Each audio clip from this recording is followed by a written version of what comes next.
Eccoci qua, rientrati, TV7 Match. Vi ricordo che questa sera parliamo di memoria e parliamo anche di crimini contro l'umanità e genocidi dimenticati, quelli meno conosciuti, prendendo appunto spunto e l'occasione del giorno della memoria. Professor Fellini, lei voleva intervenire e rispondere al console? Collegarmi un po' a quello che mi sembrava quasi che il console prima, in un certo senso, fosse in difficoltà per aver conosciuto troppo tardi anche lui, no? Sì, assolutamente. Ecco, è pienamente giustificato, perché praticamente l'Holodomor si è conosciuto in Occidente con il libro di Robert Conquest, che è stato pubblicato nel 2004, tradotto in italiano come Raccolto di dolore, che è stato quello che ha fatto conoscere anche qui fino in fondo, perché prima ancora si discuteva, ma è genocidio, non dicono, ma forse no, è stata la siccità, insomma, ecco. Robert Conquest per primo ha mostrato proprio con lucidità, e poi questo ripreso un po' anche da Vassili Grossman nel suo libro Tutto scorre, dove c'è quell'episodio terribile delle vicende della famiglia Timofeev, che narra appunto la morte di un'intera famiglia, prima muore il papà, poi la mamma e poi per ultimo il bambino, insomma. Vabbè, ecco, e su questo, per esempio, io nel 75-76, quando ho cominciato ad andare in Russia, a frequentare anche prima colleghi che poi sono venuti a Padova, quando si parlava di questo tema, qualcuno l'aveva anche accennato prima, era veramente tabù, cioè per loro si chiudevano a riccio, non era pensabile che un russo sovietico, diciamo, certo, ammettesse che sono stati fatti dei crimini di questo tipo. E solo dopo l'avvento di Gorbaciov, dopo il 90 sostanzialmente, anche amici miei tuttora cari, colleghi, hanno ammesso che effettivamente però qualcosa si sapeva, insomma, no? Cioè che non era del tutto vero, che ecco, quindi questo... Certo. Allora, avevo anticipato, no, prima della pubblicità, adesso sentiamo la voce di chi ha vissuto in prima persona quei momenti, quindi di come si viveva e qual era la situazione nelle famiglie. Anche questa è un'intervista di qualche anno fa, sentiamo. All'epoca nella nostra AIA c'era un pozzo, venivano a prendere l'acqua e ogni tanto entravano in casa per un saluto. Un giorno videro che mia madre dava a noi figli che stavamo bene un pezzetto di barbabietola, mentre a mio fratello malato non dava niente. Lui, poverino, si allontanò faticosamente dalla stufa dove dormiva, perché aveva fame e voleva anche lui da mangiare. I vicini dissero a mia madre: su, dà qualcosa anche a lui. E mia madre: no, devo cercare di salvare almeno quelli che stanno bene. Il mio fratellino cominciò a piangere e se ne tornò vicino alla stufa. Poco dopo morì. Quando il becchino arrivò, prese mio fratello e lo posò sul carretto. Poi afferrò anche mia madre e la mise insieme al piccolo, sebbene fosse ancora viva. Io cominciai a piangere e il becchino mi disse: piantala, non vedi che quasi non respira più? Non mi va di tornare anche domani. Ecco qua, parole sicuramente, un racconto sicuramente agghiacciante, no? Pisani. Non si hanno parole quando si sentono le testimonianze di persone così vere, così genuine, che hanno provato nella loro esperienza, sulla loro carne, gli effetti della follia criminale di un potere Ma a volte ci capita, no, di dire a una persona particolarmente crudele, sei come un animale, ma mi sa che forse gli animali non sono crudeli come infatti, lo siamo noi uomini. Ma infatti non esiste. Peggio. Se dovessimo dire nel Novecento comunque nulla è paragonabile alla pianificazione scientifica messa in atto dai nazisti per l'eliminazione degli ebrei e delle altre componenti che non volevano. Testimoni di Geova, omosessuali. Prima veniva citato dal professor Kasen Rudolf Höss, no? Nel volume Comandante ad Auschwitz, che è quello dove lui confessa le sue memorie, i suoi ricordi, ecco, di una cosa sola ha, come dire, rammarico, di aver sbagliato l'arrivo di 2 treni, per cui sono stati costretti questi sventurati a rimanere fuori da Birkenau per un'intera notte. Quindi questo errore nella pianificazione dell'arrivo dei treni, che arrivavano, come si sa, da tutta Europa, è la cosa di cui sembrerebbe quasi voler chiedere scusa. È stato un suo insuccesso. Ecco, per il resto questo signore, dopo aver durante la giornata praticato quello che sappiamo, se ne tornava a casa, aveva in una villetta la famiglia con i suoi 4 figli, ed era come un padre di famiglia che torna da una giornata di lavoro. Ecco. Questo dobbiamo considerare. Sì, professor Kasen. Un parallelismo c'è con Stalin, quando Stalin torna in Georgia a trovare la madre, aveva una madre molto severa, anche il padre, e la madre gli chiede conto di quello che sta succedendo, dice: tu per caso non sarai coinvolto in questa strage, no? E lui giura alla madre che non è assolutamente corresponsabile di quello che sta succedendo in quel momento.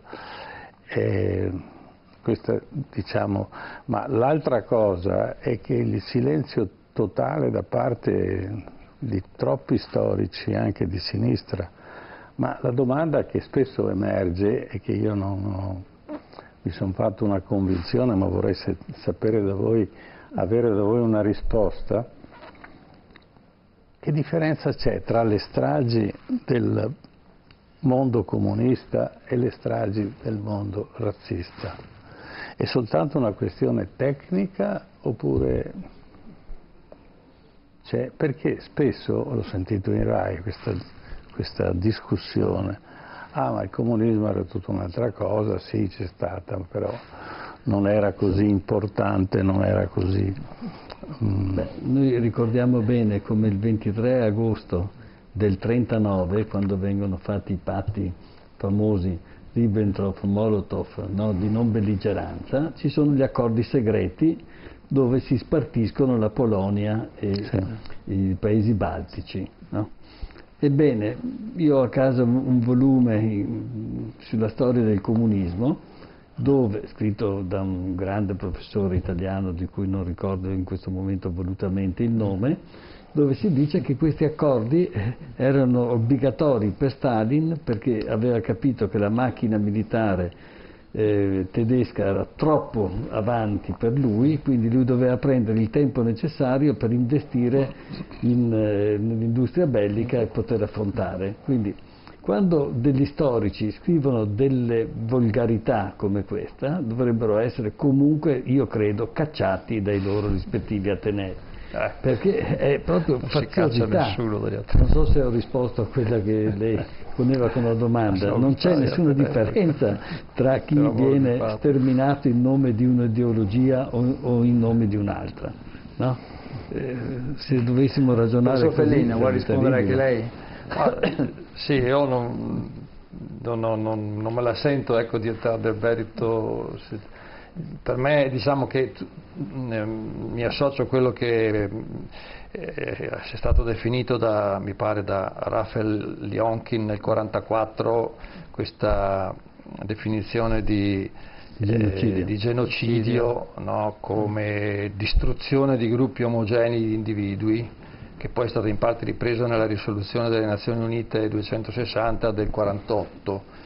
E quindi da un lato diciamo, i genocidi hanno una connotazione comune, per cui che siano, dall'altro a mio avviso è vero che si è sempre cercato, perché è inutile nasconderci, per esempio in Italia insomma, c'è stata una dominante cultura di sinistra che ha voluto un pochino dire che sì, però Gulag, Ucraina, eccetera, no, ma insomma però non si è arrivati agli estremi della Shoah. Per me il genocidio dell'Ucraina è un tipico caso in cui l'unica differenza che vedo francamente è che non è concentrato ma è diffuso sul territorio, cioè è un genocidio sparso sull'intero paese invece che concentrato nella pianificazione esattamente.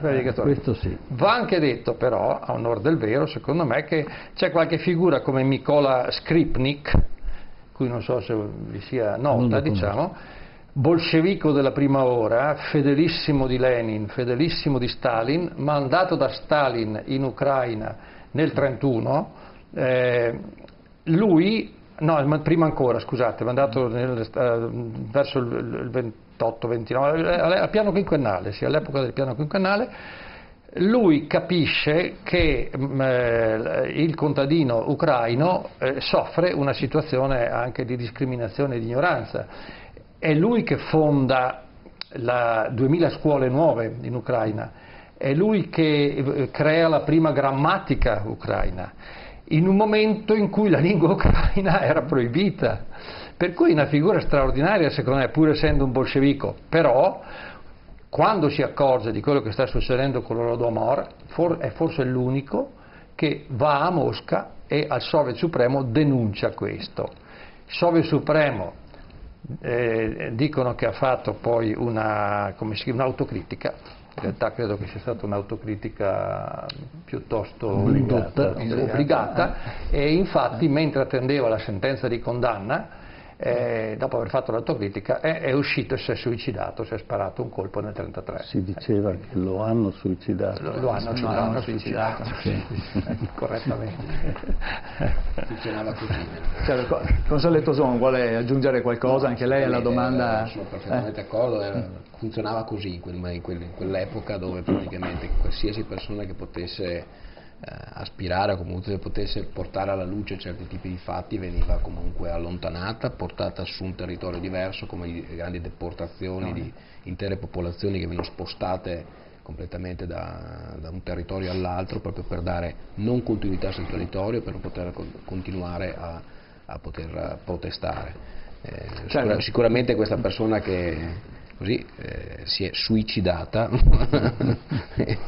ma vuol dire, è stata suicidata e quindi prima è fatta sparire. Era proprio il sistema sovietico di cercare di avere un'autonomia completa e controllo del territorio completo. Certo. Ecco, quello che è avvenuto anche all'Holodomor è stato un grande sistema praticamente per controllare il territorio.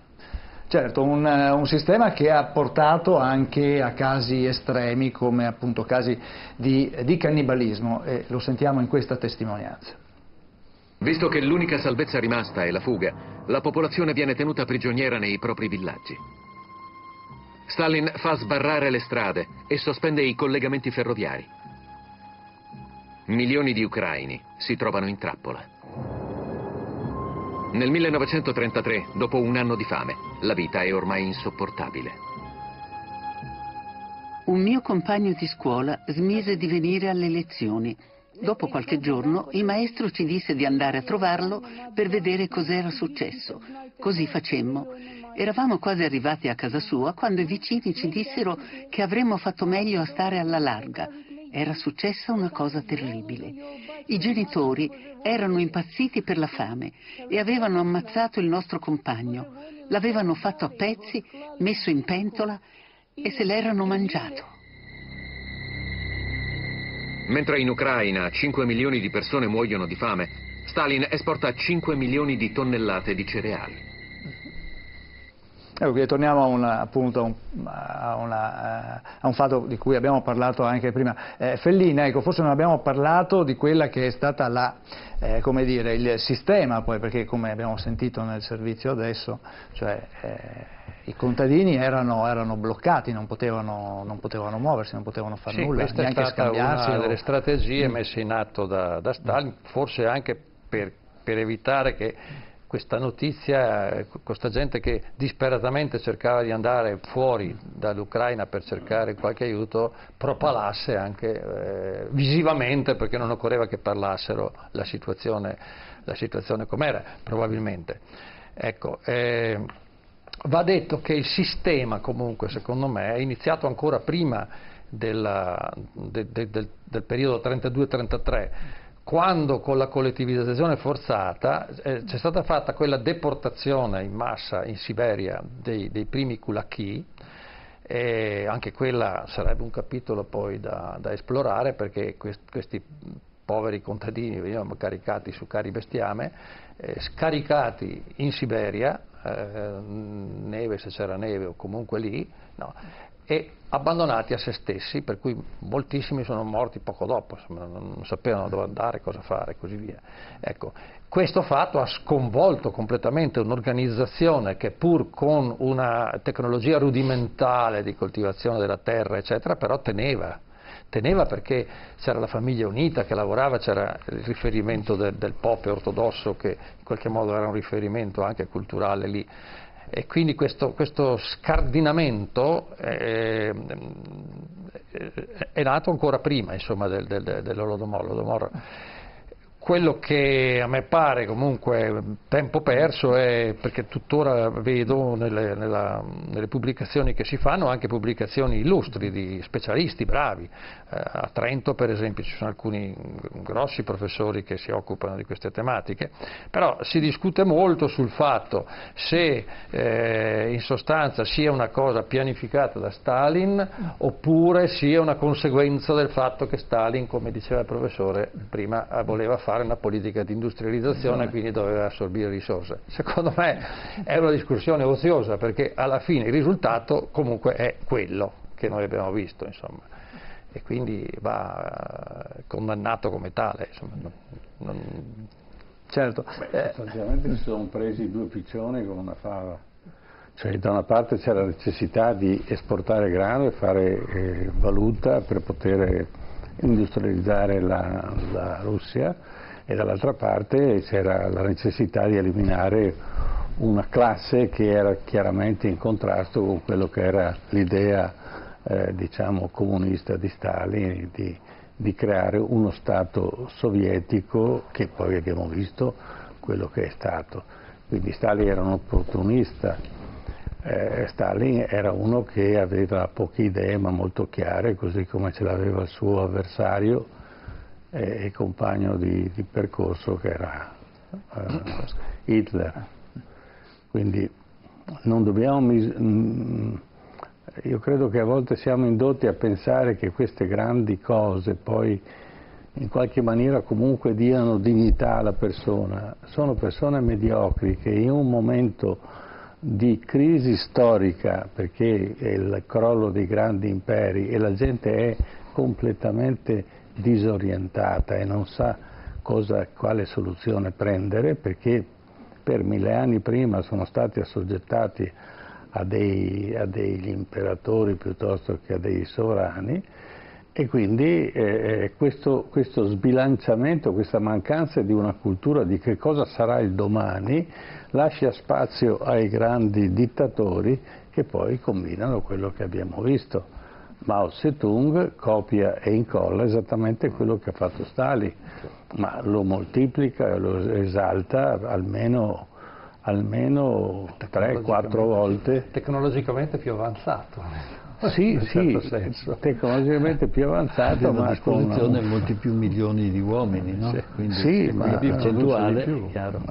Il nostro Mao Zedong, o Mao Zedong come lo chiamiamo noi, aveva fatto l'Università di Pechino ed era il responsabile della biblioteca di Pechino, quindi aveva una notevole cultura, però il momento è adatto e copia esattamente la strada che ha intrapreso Stalin per l'eliminazione di tutte le classi che possono in qualche maniera opporsi a un'ideologia assoluta che è quella comunista. Questo ci richiama Pol Pot e quello che è successo di tragico in Cambogia. Anche Pol Pot era persona colta. Certamente, no? Perché poi quello che non riusciamo a percepire è quanto fosse vasto la diffusione di quel tipo di comunismo, no?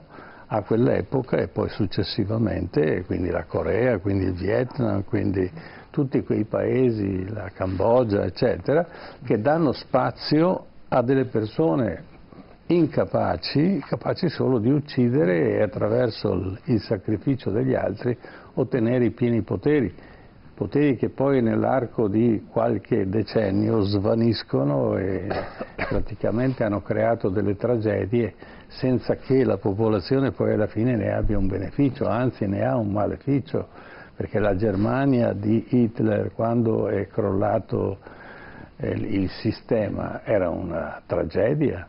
Quindi Hitler per la Germania alla resa dei conti ha fatto solo danni, anche se poi la cultura tedesca inneggiava a questo personaggio che manipolava i mezzi di comunicazione, quindi sembrava che ogni cosa che diceva fosse una cosa giusta e santa, ma così non era. Certo, e anche qui una componente importante la svolge appunto l'informazione. Ma io volevo tornare, sono un po' insistente, ma allora in tutto questo l'individuo che valore ha, che valore aveva in quel periodo, il singolo? Non era nessuno, non valeva niente, era un...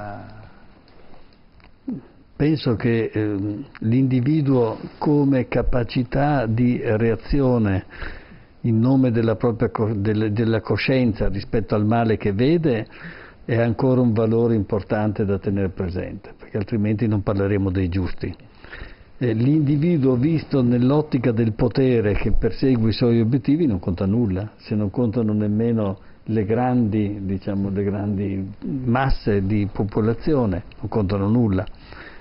Qui Stalin aveva bisogno di confiscare tutto quello che era il prodotto della terra, aveva bisogno di requisire perfino gli animali, perché altrimenti no, invece le sementi.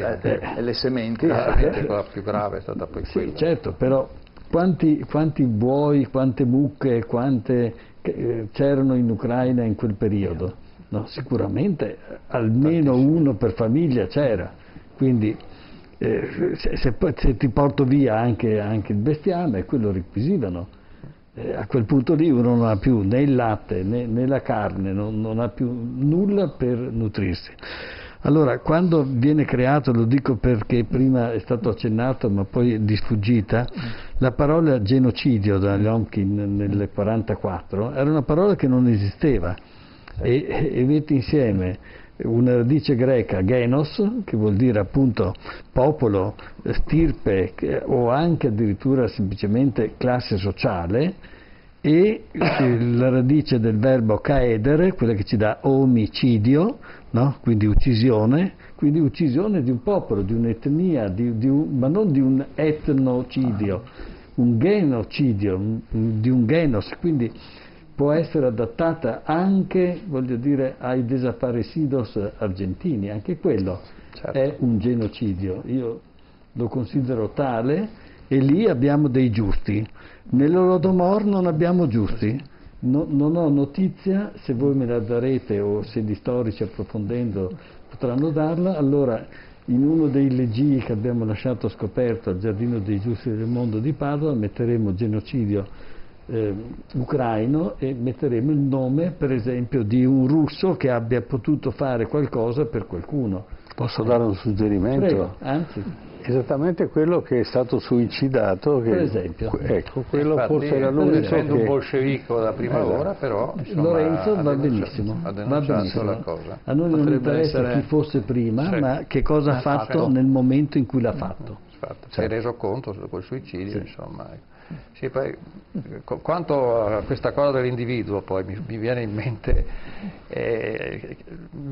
la cosa che più mi ha un po' veramente terrorizzato, non terrorizzato, ma così nel leggere i documenti relativi all'Holodomor, per esempio, è la capacità diabolica di trasformare gli individui in qualche modo in automi, no? Perché questi commissari del popolo che andavano nei villaggi a requisire, la prima cosa che facevano era istituire un tribunale del popolo, che era fatto da 3 persone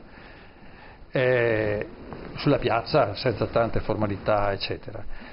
E una delle cose con cui più si accanivano era quando scoprivano qualche contadino che aveva cercato disperatamente magari di nascondere sottoterra un po' di sementi per l'anno dopo, qualche patata, no, eccetera. Quello era considerato nemico del popolo e quindi il Tribunale del Popolo decideva la fucilazione immediata. Quindi è una macchina terribile, cioè pensare che questa roba era diffusa su uno Stato, no, in cui 3 individui, magari ignoranti, magari analfabeti, potessero decidere della vita altrui in quel modo è veramente per me terrificante, proprio anche per il livello di distribuzione territoriale che hanno avuto. Paradossalmente la Shoah erano concentrati lì, territorio, per carità, no, ma qui invece era una cosa diffusa e impunita assolutamente, salvo poi le purghe staliniane che, come sappiamo, poi in gran parte poi si sono rivolte anche contro costoro, perché quando Stalin cominciava a aver paura di qualcuno che prendeva troppo potere lo faceva fuori, amen. No, però, la macchina comunque di sterminio nazista era una macchina che prevedeva migliaia di certo. campi disseminati, è vero, sì, tra Polonia, Ucraina, diciamo paesi, chiamiamoli dell'est, ecco, la Stiria, eccetera, nella Slesia, per esempio. Auschwitz non era Auschwitz, erano più di 40 campi, cioè avevano un'estensione territoriale che è paragonabile a una parte importante del Veneto. Certo, certo. Era una macchina. Sì.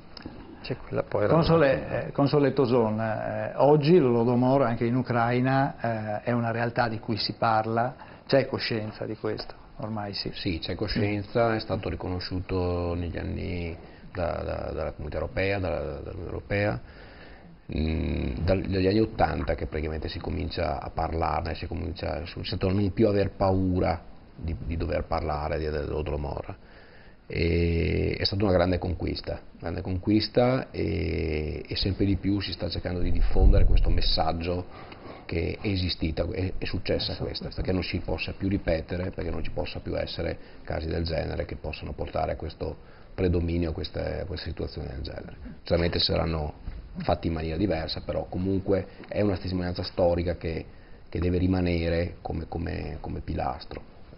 Si parla sempre di olocausto, si parla sempre di questo, però anche l'Holodomor è un esempio significativo che deve essere tirato fuori, deve essere portato alla conoscenza delle popolazioni, perché non possa più succedere quello che è successo. Certo. Professor Casin, per chiudere, è necessario comunque una revisione storica, anche probabilmente un'indagine storica proprio per portare a galla i tanti casi di crimini contro l'umanità, di stragi e quant'altro che restano taciuti. Sì, sicuramente bisogna fare un'indagine e poi fare una connessione con il contesto storico che c'era all'epoca, perché questo è molto importante, se no non si capisce.